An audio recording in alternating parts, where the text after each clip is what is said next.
June 13th. I'm out on snowmobile number 5, snowmobile trail number 5, which as you can see is really a road, or was in the road inventory at one time. I'm not sure if it has been pulled out of the road inventory. But I'm looking at this for potential for making it a more desirable mountain bike experience to help with the wildlife closure on Flagline. As you can see, the corridor is very open. It's road width, not a lot of trail interest, what I call trail sensory stimulus from a mountain biking perspective, without physically doing a road to trail conversion or perhaps pushing a trail off of the roadbed and into the woods left or right within a certain distance.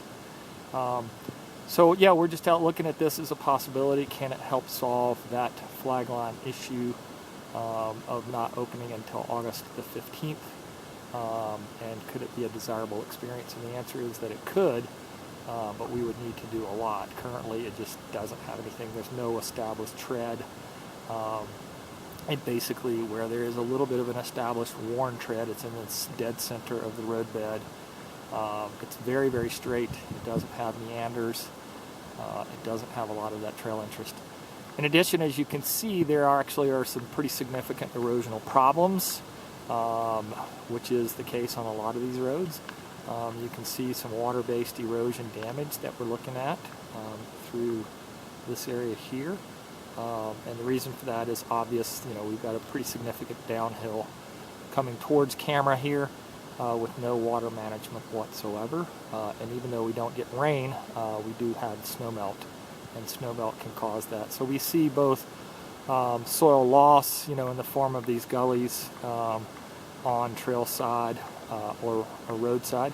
And then we also see areas of deposition, which is where the soil drops out as it starts to slow down. So we turn around and we're walking down the roadbed now, and you can see, you know, pretty significant erosional pattern here on the right hand side. And at the bottom of this somewhere there would be a large deposit, you know, what we call soil deposition area, and that would, you know, be a sand puddle. In clay-based soils we would see a mud puddle, but in these sand-based soils we call it a sand puddle. And so it's also a good reminder that roads are really the bigger problem here on the forest as compared to trails.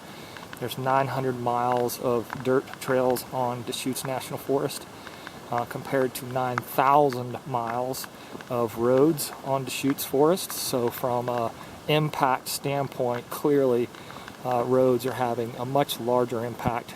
This road has lost more soil on just this one road than almost the entire Phil's network. And this is one of many, many, many.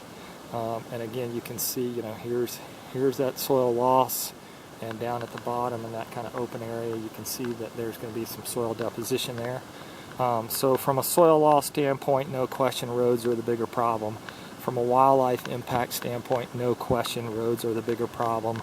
From a vector for invasive species, lots of research shows that roads, you know, are the vector in which invasive species get introduced into forest areas.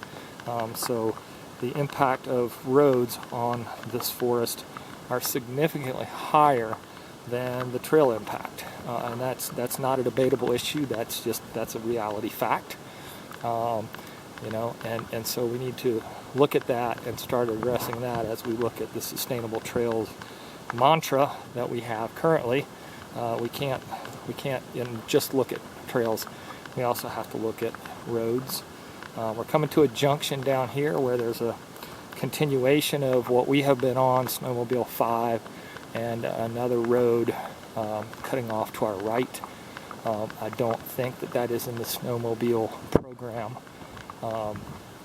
but it's another road, and the road matrix is pretty crazy in terms of road density that we have in the non-roadless areas. So yeah, as you can see, you know, it pretty much feels like a road, and we would physically have to do a fair bit in a road to trail conversion to make it feel trail-like and to make it a desirable experience for mountain bikers and potentially trail runners. I've taught a workshop on that over in the Sisters District, and we have a really good example to go look at of something that very much feels like a road now, or feels like a trail now, that was a road. And then I taught a 2-day workshop this past Allingham on that subject as well.